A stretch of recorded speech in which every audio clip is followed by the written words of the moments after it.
Yo, yo, what's up? Good afternoon, good evening, my bad. Good evening.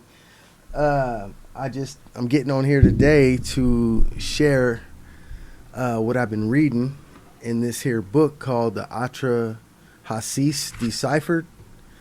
And I haven't made it too far into it, but some interesting stuff has already come up. So I just want to explain myself real quick. Like, the reason why I'm kind of on the hunt to see what's really going on is over the years you'll hear people from or stories from other civilizations around the world about a big flood, and then you'll hear about well, they said nobody survived the flood but Noah and his family, right? So, but in other civilizations around the world, like, most people have a story of a great flood. So if Noah and his family were the only ones that survived, how did these other civilizations write down their stories or put them on tablets and all that if everybody was dead? And I just want to read a little bit of this. It says here, the Atrahasis epic is one of the oldest creations and flood narratives, originally written in ancient cuneiform and told over 3 tablets. This book takes the commonalities between the most well known translations and presents them in story form as opposed to the verse format that they were originally translated into. The epic is offered as an easy to read representation of both the ancient creation and flood stories. And it says stories. Um, synonymous with the Genesis accounts. For further understanding of the ancient epic, the story is segmented into easily digestible sections with the addition of the author's explanations, comments, and observations expressed in detailed footnotes, and that follow and blend with the Atrahasis story. All right, let's go to the beginning right here. I might have to turn a light on because it looks like it's bright in here on the camera, but I'm almost 50 years old. These eyes don't work like they used to. Matter of fact, I do got to turn this light on.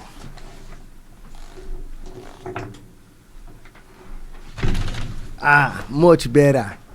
So, all right, here it says many are familiar with the Bible story of Noah's Ark, but few are aware of the similarities between the Genesis version and the much older accounts of a great flood. Much older accounts of a great flood. The Atrahasis epic is one of these accounts. Written on stone tablets in ancient cuneiform, this story details how and why humans were created, with the addition of a giant flood at the end that was used to destroy them. The copies found of the Atrahasis epic are believed to have been written around 1700 BCE, 3,700 years ago, and even these tablets seem to have been copied from an even older version. While the cuneiform tablets of Atrahasis epic are mainly fragmented and damaged, there were fortunately a few copies of it discovered, written in both Babylonian and Assyrian cuneiform script. The most complete version of this is on display in the London Museum, where the whole Atrahasis story is told over 3 clay tablets. Not only do parts of the Noah story seem to have been taken from the Atrahasis epic, but so does much of the pre-biblical Babylonian story called the Enuma Elish, also known as the 7 tablets of creation. The biblical Genesis telling of the flood story dates back to around 540 BCE, around 2,500 years ago, and was said to have been written after Moses led the Israelites out of Babylon. where they'd been captive for 70 years. Logically, we can assume that living amongst the Babylonians for 70 years, the Israelites picked up some of the Babylonian Enuma Elish religion at that time. This influence, or aspects of, may have been incorporated into Moses' written account of creation. The Babylonian Enuma Elish had its own version of creation and is said to have been written around 1100 BCE, around 3100 years ago, nearly 600 years before the Genesis account. It can therefore be assumed that this story was probably modified and partly used in Moses' Genesis. There is an even older version of an ancient flood known as the Eridu Genesis, which predates even the Atrahasis. This account is written on a single fragmented tablet, and at this stage is the oldest version known. This is also thought to have been copied from yet an even older version. This story is said to be dated at around 2300 to 3000 BCE, around 5,000 years ago, and is believed to focus on localized flood that did actually occur in the southern Babylonian region around 2800 BCE, when the Tigris and the Euphrates rivers both flooded. While the Urdu, I don't know how to say that name, I'm sorry, Genesis may be the oldest version of the flood story, I've decided to base my rewrite on the Atrahasis epic. Atrahasis, which literally means wise one or exceedingly wise, was the king of Shuruppak before the time of the flood, and it was said that he walked with the gods. It's not entirely clear if Atrahasis himself originally wrote the creation story as dictated by the gods of the time, or if he employed a scribe to write it for him based on information he'd received from the gods. Atrahasis also included his own experiences with the gods and of the flood in his epic. As noted above, the original Atrahasis story of creation was said to have been written before the occurrence of the flood, and the complete epic was constantly rewritten until around 500 BC. Let's see here.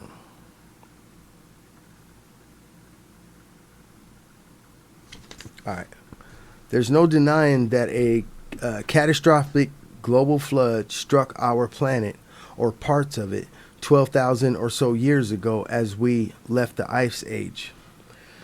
The question is, did it occur as told in the biblical Genesis? The concept of the animals of the world taking a trip to the ark, marching 2 by 2 in loving couples to patiently wait out the storm and the flood of floods in a little sealed boat with Noah and his family for 40 days and 40 nights seems ludicrous with what we know today. Did the whole world really succumb to a deluge, whatever, that covered the highest peaks of the highest mountains as told in Genesis? Keep in mind that the Mount Everest summit is slightly less than 9 kilometers above sea level.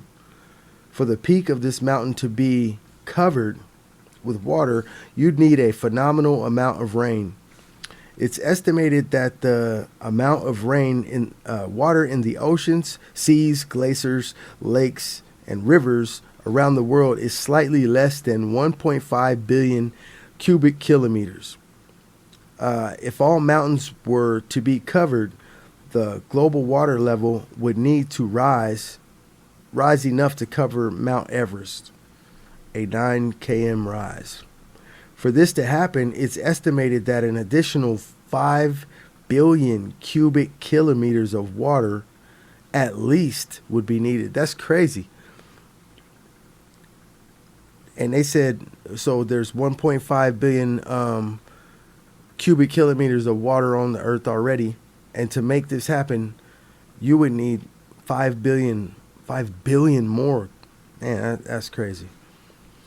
I wonder how long, or if anybody's ever did like a calculation on how, if it just rained, how long would it take to build up 5 million cubic, or kilometers. Anyway, so if the Noah story is believed to be correct, where did all that extra water come from? If this could be answered, the next question would be, if it took 40 days to drain this abundance of water, where did it all go? That's truth. If you add 5 billion cubic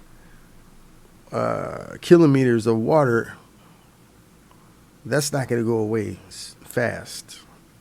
Not in 40 days, anyway. Let's see here. Answer. Another question is, how did all the animals get to the ark in time?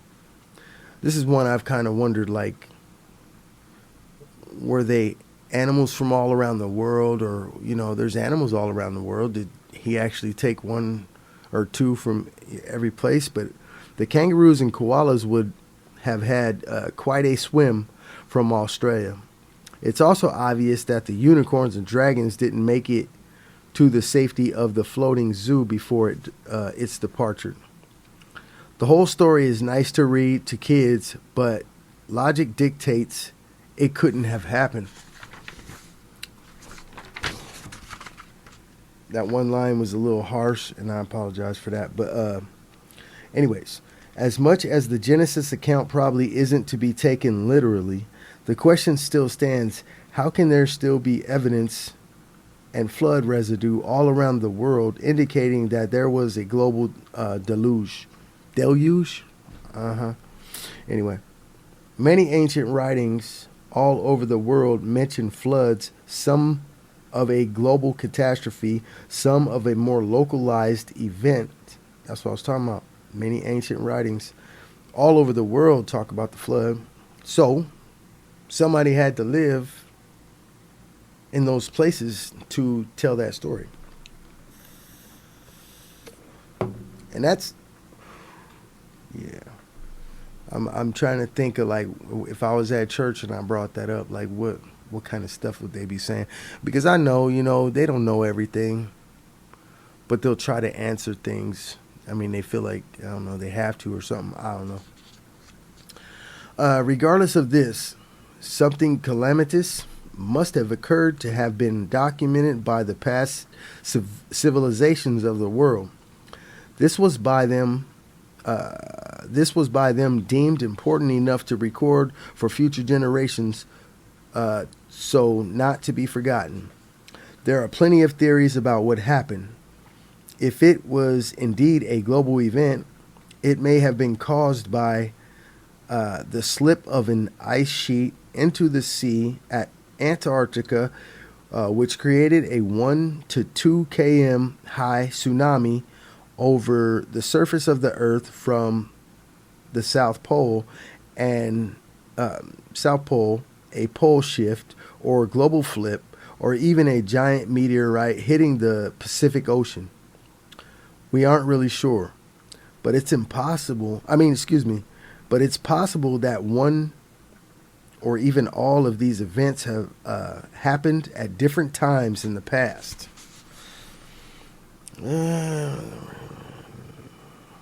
Whichever way you look at it, someone more advanced than us was once living on Earth thousands of years ago. Whether you think it was an advanced human race or aliens, we're still confronted with questions like, who built the Baalbek platform and for what? Some of the ancient monolithic stones in this platform weigh between 1,200 and 2,000 tons each, and they were carted up from a quarry nearly a kilometer away. That's crazy. Um, we know this as the constructors of the platform left a few of these giant stones at the quarry, and they are still there. I've seen documentaries on that too. Them stones, they say we can't even lift them. Like we can't work with stuff like that today. And I do construction. I've seen some huge lifting equipment. Pieces of machinery out there. All right. With all the technological wonders we have today, oh, here it is. We still have no means to transport stones of that size, and have even extreme difficulty moving a 50-ton stone. 50-ton stone versus a 2,000. I don't even want to do the math on that, but that is, and we can't move it. 50 tons. Can't transport it. So how and why was the platform constructed, and by who? It was obviously not built by the Romans, as history books tell us, though was honored and seen by them to be important as they built their temple of Jupiter on top of the deserted platform nearly 2,000 years ago. With the platform recently estimated to be possibly 12,000 or even 20,000 years old, it's not surprising that after visiting the Baalbek platform, you walk away thinking that somehow or another historians have obviously got it all wrong. And that's very possible. Nobody's perfect, and they weren't there when this happened. But anyways, that's where I'm at. I haven't read any further, so I don't want to really read out loud because I don't know what's next or whatever. I want to take that in for myself and kind of let it marinate on my brain. And then if I find anything else interesting, I'm gonna get on here and show you guys or read it to you guys.